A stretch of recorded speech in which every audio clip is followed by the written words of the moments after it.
Friends, நம்ம விஜய் மல்லி ஸ்டோரியோட upcoming episode எப்படி இருக்க போகுது அப்படின்னு அந்த வீடியோவில் பார்க்க போகிறோம். மெயினாக வந்து பார்த்தீங்கன்னா முள்ளால் தான் எடுக்க முடியும் அப்படிங்கிறது 100% ட்ரூ அப்படிங்கிற மாதிரி மல்லி வந்து சாதிச்சிட்டாங்க அப்படின்னே சொல்லலாம். மல்லி மூலியமாக தான் விஜய் வந்து ரிலீஸ் ஆயிருக்காரு அப்படின்னு சொல்லிட்டு மல்லியே சொல்லாமல் அவருக்கு தெரிய வருது. எப்படிங்கிறது தான் வந்துட்டு பார்த்தீங்கன்னா சீரியலில் கொண்டு வந்து காமிச்சிருக்காங்க. கடைசி டைம் வரைக்கும் வந்துட்டு மல்லி வந்துட்டு அவங்க கூட வச்சிருந்த வக்கீலும் வந்துட்டு ராஜியோட ஆளுன்னு தெரிஞ்சதுக்கப்புறம் அவங்களும் ஒரு வக்கீலை அரேஞ்ச் பண்ணியிருக்காங்க. ஸோ அதையும் வந்துட்டு இப்போ தடுத்துட்டாங்க ராஜி அப்படின்னு சொல்லலாம். ஸோ இந்த மாதிரி ரொம்ப இக்கட்டான நிலைமையில் தள்ளப்பட்டிருக்காங்க மல்லி. ஸோ இந்த நிலைமையிலையும் வந்துட்டு பார்த்திங்கன்னா மல்லி பயங்கர ஸ்ட்ராங்கான விமன் அப்படிங்கிறது வந்து காமிச்சிட்டாங்க. மெயினாக வந்து அவங்களும் கேட்குறாங்க வந்துட்டு ஜட்ஜ்மெண்ட்டில் கொடுக்கும்போது வந்துட்டு நீங்கள் வக்கீல் வைக்காமல் வாதாட முடியாதுமா அப்படிங்கிற மாதிரி சொல்கிறாங்க. ஸோ எனக்கு வக்கீல் வச்சு வாதாட முடியாத நிலைமை தான். ஆனாலும் வந்து பார்த்திங்கன்னா ஒரு விஷயம் வந்து நடக்காத விஷயத்த நடந்தது அப்படின்னு வந்து யாருமே ஏற்றுக்க முடியாது இல்லையா? ஸோ அந்த சூழ்நிலைமையில் தான் நான் வந்துட்டு என் ஹஸ்பண்டை காப்பாற்றணும்னு இந்த விஷயங்கள் எல்லாமே சொல்கிறேன் அப்படிங்கிற மாதிரி சொல்கிறாங்க. அப்பொழுது ராஜியை வந்து விட்டு கொடுக்காம, அதாவது அவங்க ராஜியை வந்து எந்த பேரும் வந்து கோர்ட்டில் சொல்லாமல் வந்துட்டு அவங்கள காப்பாற்றுறாங்க அப்படின்னே சொல்லலாம். யார் வந்து இதுகள் தான் தடுத்தாங்க உங்களுக்கு வக்கீலே வைக்கக்கூடாதுங்கிற மாதிரி அப்படிங்கிற மாதிரியெல்லாம் கேட்கும்போது அவங்க எதுவுமே சொல்லாமல் விட்டுறாங்க. ஃபைனலாக வந்து பார்த்தீங்கன்னா விஜய் எப்படியோ வந்து ரிலீஸ் பண்ணிடுறாங்க. அதுக்கு மெயின் காரணமே மல்லி அப்படிங்கிற மாதிரி கொண்டு வந்துடுறாங்க.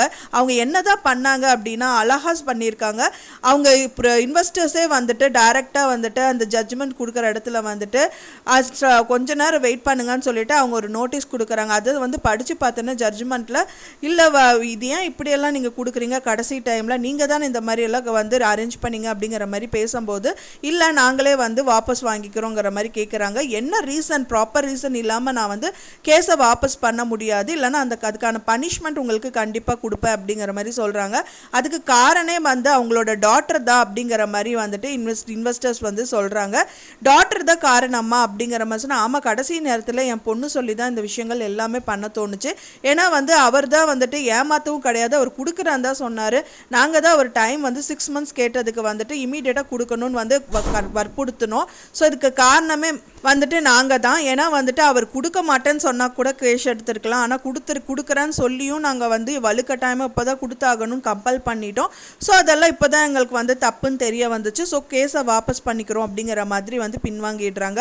அதுக்கும் வந்துட்டு அந்த ஜட்ஜ்மெண்ட்டில் ஓகே இனிமேல் வந்து இது வந்துட்டு அப்படியே வந்துட்டு க்ளோஸ் பண்ணிக்கிறேன் இந்த கேஸுங்கிற மாதிரி ஜட்ஜ்மெண்ட் கொடுத்துட்றாங்க. அண்ட் தென் விஜயும் வந்துட்டு ரிலீஸ் பண்ணிடுறாங்க. ஃபைனலாக யார் வந்து விஜய் ரிலீஸ் பண்ணுறாங்கங்கிற கொஸ்டின் மார்க்கில் விஜய் ரொம்பவே வந்துட்டு பதட்டமாக உட்காந்துட்டு இருக்காரு. ஸோ அப்போ தான் வந்துட்டு ராஜி வந்து அப்பவும் வந்து அவங்கள நல்லவங்கள ப்ரூவ் பண்ணணுங்கிற மாதிரி விஜய் கிட்ட சாமியை கும்பிட்டேன், அது இது சாமி தான் காப்பாத்துச்சு அப்படிங்கிற மாதிரிலாம் சொல்லிட்டு இருக்காங்க.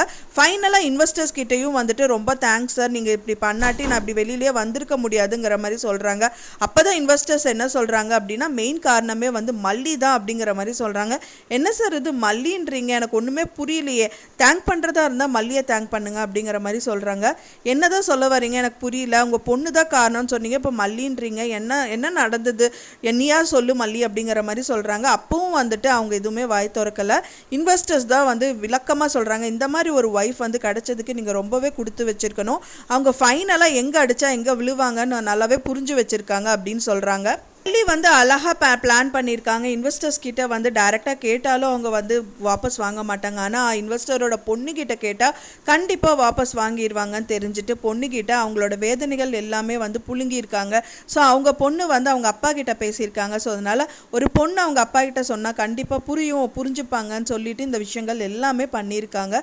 ஸோ அதனால வந்துட்டு பார்த்தீங்கன்னா ஒரு பொண்ணு சொல்லி இவரும் வந்துட்டு இந்த மாதிரி நம்ம போயிட்டோமா, சீப்பாக போயிட்டோமான்னு சொல்லிட்டு கேஸை வாபஸ் வாங்க வச்சுருக்காங்க. ஸோ இந்த மாதிரி ஒரு நல்ல விஷயங்கள் மல்லி வந்து நல்லா யோசிச்சு பண்ணியிருக்காங்க. ஸோ அதனால விஜய் கிட்ட ரொம்ப பாராட்டி பேசுகிறாங்க அவங்க ஒய்ஃப் பற்றி. ஸோ அதை பார்த்தோன்னே ராஜிக்கு பொறுக்க முடியல. அது மட்டும் இல்லாமல் அடுத்த நாள் வந்து வீட்டை விட்டு வெளியில் போகணுங்கிறதுக்காக பெருசாக பிளான் பண்ணுறாங்க. வீட்டை விட்டு வெளியில் போகிறேன், அதுக்கு காரணம் வந்து பார்த்தீங்கன்னா ஆமாம் அவங்க மல்லி வந்துட்டு ஏதாவது விஷயங்கள் எல்லாமே சொல்லுவாள், எல்லாம் நான் பண்ணதே நான் தான் அப்படிங்கிற மாதிரியெல்லாம் சொல்லுவாள், அதையும் நீ நம்பிக்குவ அப்படிங்கிற மாதிரி சொன்னதுக்கப்புறமா கரெக்டாக வந்து மல்லி ஆட்டோ விட்டு இறங்கி இந்த விஷயங்கள் சொல்ல வரதுக்கு முன்னாடி ஸ்டாப் பண்ணுற மாதிரி விஜய் இது எல்லாமே சொல்லிடுறாரு. ஆமாம் எங்கள் அக்கா நல்லவ தான் கெட்டவ தான், அவள் தான் எல்லாமே பண்ணா, வக்கீலெல்லாம் வந்துட்டு இது பண்ணது எல்லாமே எங்கள் அக்கா தான் அப்படிங்கிற மாதிரியெல்லாம் சொல்ல வந்து ஸ்டார்ட் பண்ணுறாங்க. இப்போ என்ன எங்கள் அக்கா தான் எல்லாம் பண்ணுறாங்க அப்படிங்கிற மாதிரி சொல்கிறேன் அப்படின்னு சொல்லிட்டு அவங்க வரக்கு முன்னாடியே அவங்க சொல்கிறதுக்கு முன்னாடி எல்லா விஷயங்களும் சொல்லிடுறாங்க. அப்போ தான் வந்து அவங்க அக்கா வீட்டு விட்டு விஜய் அனுப்ப மாட்டாங்க. இந்த மாதிரி அழகாக பிளான் பண்ணியிருக்காங்க ராஜி அப்படின்னு சொல்லலாம். ஸோ இந்த மாதிரி எபிசோட்ஸ் தான் வந்துட்டு கம்மிங் எபிசோடில் காமிக்க இருக்காங்க. நீங்கள் என்ன நினைக்கிறீங்க அப்படின்னு சொல்லிட்டு உங்களுக்கு கருத்துக்களை மறக்காமல் கமெண்ட்டில் எனக்கு ஷேர் பண்ணுங்கள். நான் சொன்ன இந்த தகவல் உங்களுக்கு பிடிச்சிருந்தா ஃப்ரெண்ட்ஸ் மறக்காமல் லைக் பண்ணுங்கள், ஷேர் பண்ணுங்கள், கமெண்ட் பண்ணுங்கள், சப்ஸ்கிரைப் பண்ணுங்கள். மேலும் இன்னொரு மல்லி சீரியல் அப்டேட்டோட நெக்ஸ்ட் மீட் பண்ணுறேன். தேங்க்ஸ் ஃபார் வாட்சிங் மை வீடியோ ஃப்ரெண்ட்ஸ். நெக்ஸ்ட் வீடியோவில் பார்க்கலாம்.